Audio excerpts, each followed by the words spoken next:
Angka kematian akibat COVID-19 jadi sorotan Satgas COVID. Kemudian meningkat Juru bicara pada Satgas PPKM COVID, darurat Wiku menjadi Adhisa Smito bahkan menyebut imbauan jangan panik mudik disuarakan petugas medis yang setiap hari merawat pasien COVID-19. Mereka terus berjuang agar pandemi ini segera selesai.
Sekitar 4 bulan setelah kita rilis video mengenai kapan vaksin corona datang, akhirnya vaksin corona pun datang.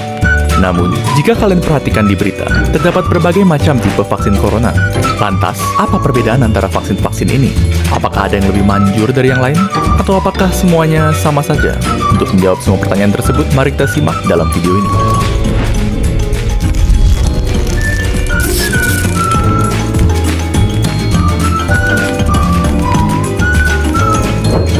Untuk video ini, kami akan membahas 5 vaksin corona yang berbeda, yaitu vaksin dari Pfizer-BioNTech, Moderna, AstraZeneca Oxford, Sputnik V, dan tentunya yang pertama masuk ke Indonesia, Sinovac. Terdapat sejumlah perbedaan antara vaksin-vaksin corona ini.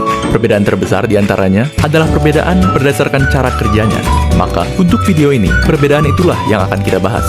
Namun, sebelum membahas perbedaan cara kerja vaksin, ada baiknya kita memahami terlebih dahulu bagaimana sebenarnya tubuh manusia melawan virus dan menciptakan kekebalan. Ketika virus atau apapun yang bersifat asing memasuki tubuh manusia, sistem imun kita akan menyerangnya. Namun, proses sistem imun menghabisi virus memerlukan waktu yang lama karena untuk mengalahkan infeksi, sistem imun kita harus mencari tahu cara untuk melawannya terlebih dahulu. Sementara proses ini berlanjut, virus akan terus menyebar dan berlipat ganda, dan tubuh yang terinfeksi akan jatuh sakit.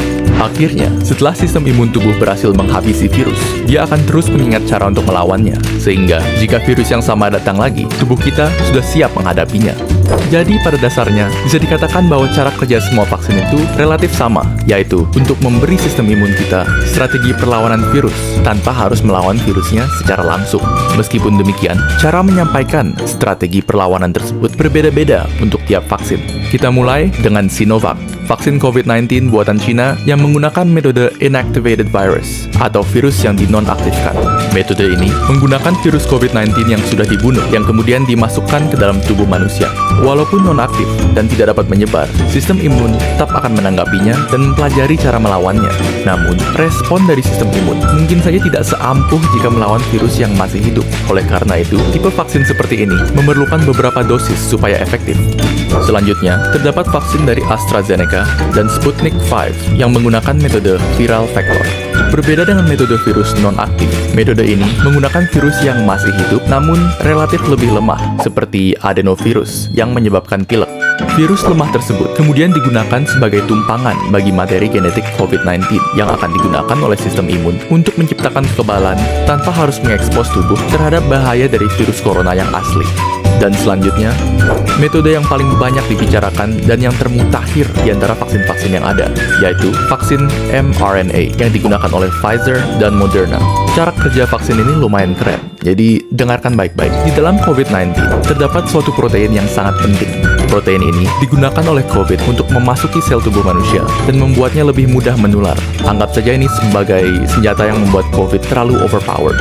Nah, logikanya adalah, jika kita dapat membuat tubuh kebal terhadap protein ini, maka tubuh akan kebal terhadap COVID-19 secara keseluruhan.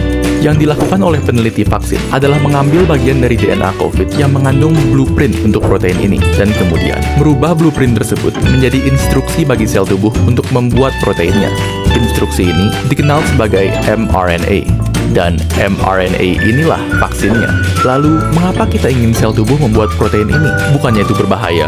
Tidak sama sekali. mRNA ini aman karena hanya mengandung instruksi untuk membuat protein itu saja dan tidak mengandung virus corona sepenuhnya. Jadi bisa dianggap seperti senjata tanpa tuan.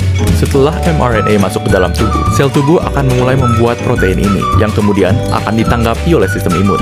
Setelah sistem imun berhasil menghancurkan protein ini, dia akan tetap ingat cara melawannya sehingga membuat dirimu kebal terhadap COVID-19. Pada akhirnya, video ini bukan bertujuan untuk membujuk Anda memilih salah satu vaksin, karena bagi kebanyakan orang, vaksin mana yang kita dapatkan sudah di luar kendali kita. Yang perlu kalian ketahui adalah vaksin yang kini disiapkan untuk penggunaan massal telah melalui tahapan pengujian intensif untuk menjaga keamanan dan keefektifannya. Dan fakta bahwa kita sudah bisa mendapatkan sekian banyak vaksin dalam waktu tercepat dalam sejarah manusia sudah merupakan sisi terang dalam tahun yang sangat kelam. Tentunya, semua ini dapat terjadi berkat beribu-ribu tenaga medis, saintis, serta peneliti yang bekerja non-stop sejak pandemi dimulai. Dan kini, sisanya di tangan kalian.